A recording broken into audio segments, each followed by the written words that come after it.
thought we could be saved. We sought to face the sun's wrath and contain it.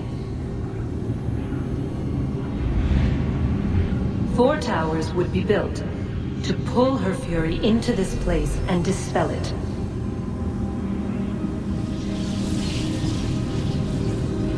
But even with all we knew, with all we had, it would take too long. 1,000 years we could labor and still the work would not be done. The first tower was never completed. The project abandoned. We moved on. But while we labored on other endeavors, a few returned. They thought to automate the process. Metal might finish what flesh could not.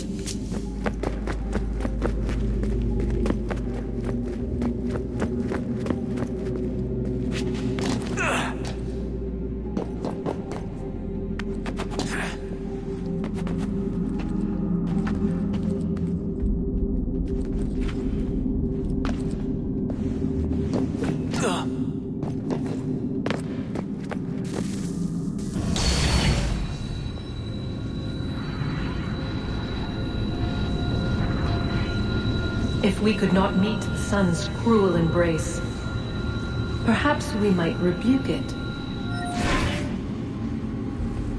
Already we could generate fields to protect us in times of strife. But these were small and simple things. To replicate them on a scale the size of a world,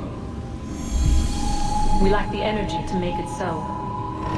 Half the world, they said then. It is better than none at all. We tried. Again, we failed. A quarter, they asked. Even this we could not do. A 6th, an 8th, a 10th, they cried. The answer was still the same. Perhaps in time a city might be spared. But it was time we did not have. So we moved on.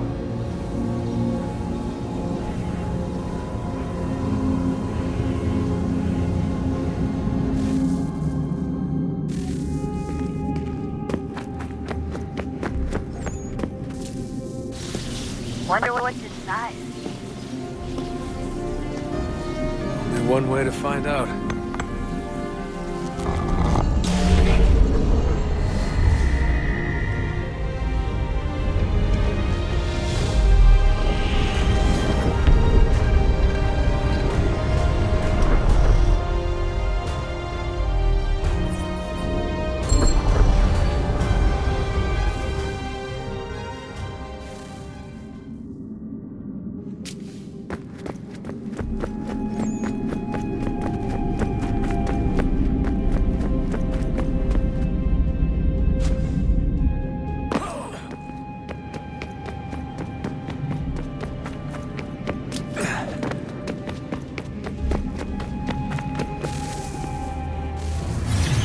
What is a fact? Is it fixed? Immutable? Certain in its existence and only awaiting discovery? Or might it be changed? Here we learned the answer and thought that it might save us. They were used to command, to control, to own. But we soon discovered another use. When enough sat in thrall and were told to believe, their thoughts took on form. What was imagined became real. If 100 minds could wish away a wall or create a tree, what might 1,000 do? 10,000? More? Might we change the consensus and will the threat away? We resolved to send one into the sky where it might illuminate us all. Once placed, a sentence would be uttered. Make us safe. In this way, we would change the consensus. We would save the world. But it never came to be. We sent a dozen of them skyward, but there was no way to maintain control, to direct the beam, to enthrall the world, to speak the words. Though this was strange and dangerous, what we tried next was worse.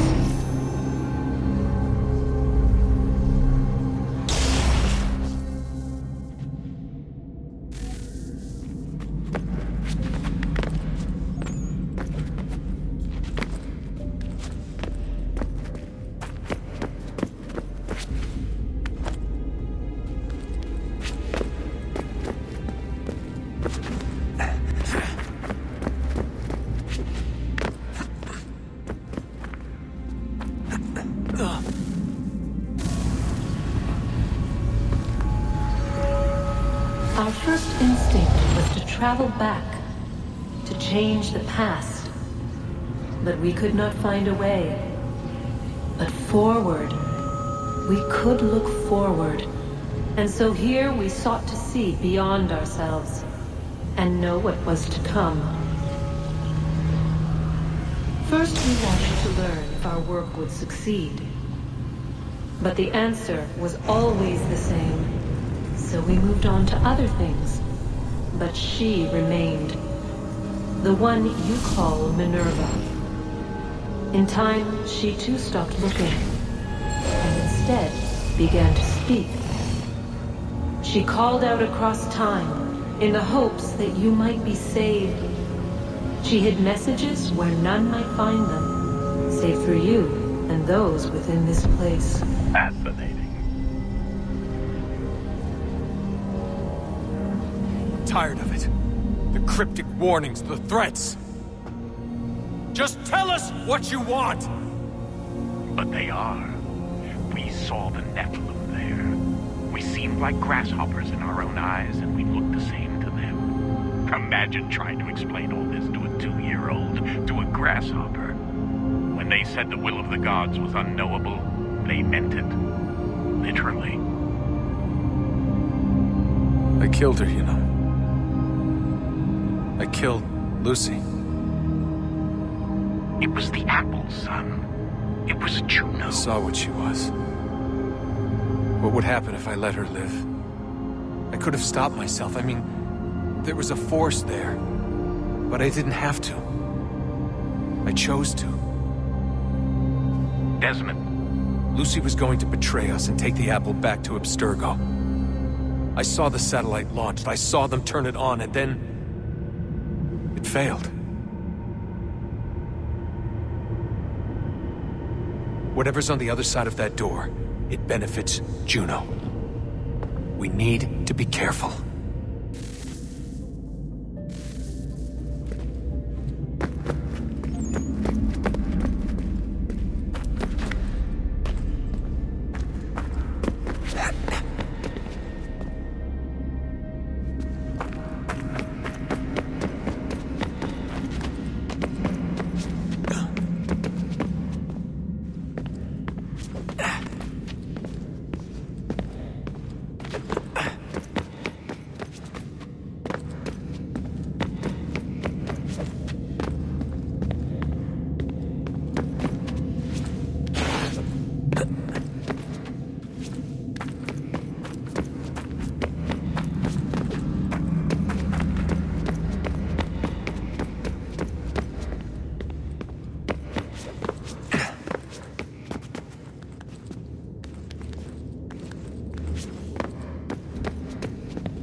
I'm telling you, there's something down here.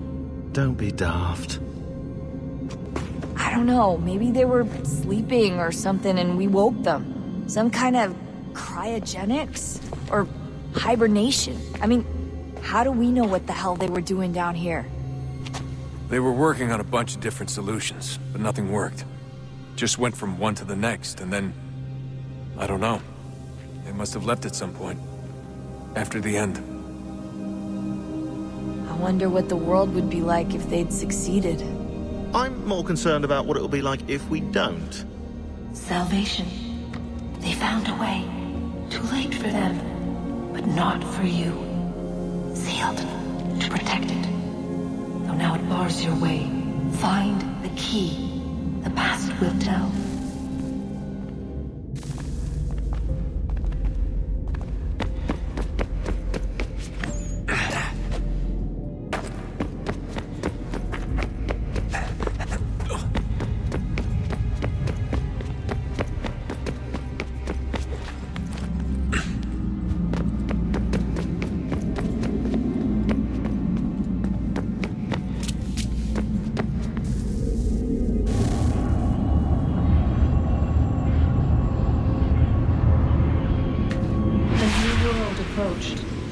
One that was dark and cold. It would consume us, for we were flesh, and flesh is frail. Though suits and shields might offer comfort, such adornments would not suffice, not to save us all. So we sought to change what we were. In this manner, we might thrive in a world made poisonous. It was Aita who volunteered to see if it might be done. Aita, my husband, my love.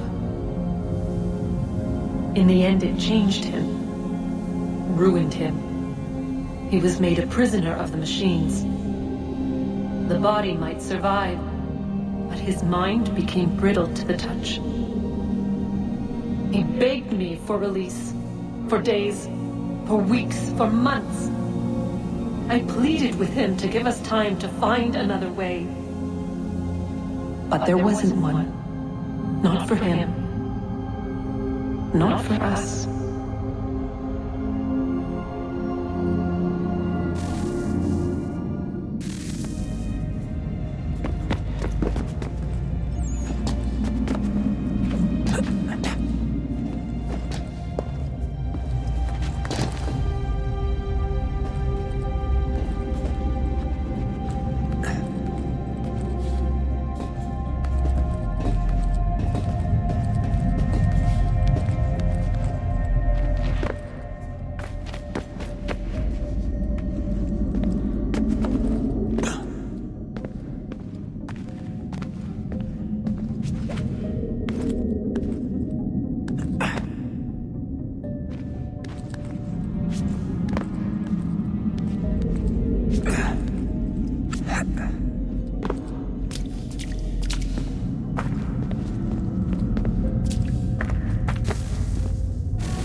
What is consciousness but a series of electrical impulses?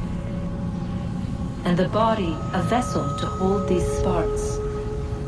But it is weak. In time, it decays and crumbles into dust.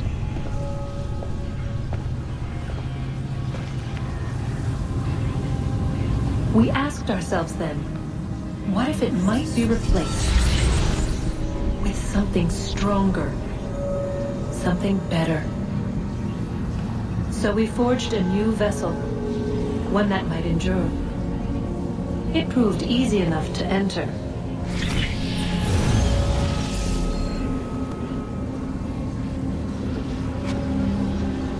But to leave required something more, something wrong. And so this too they abandoned. I wondered, though, were they right to turn away?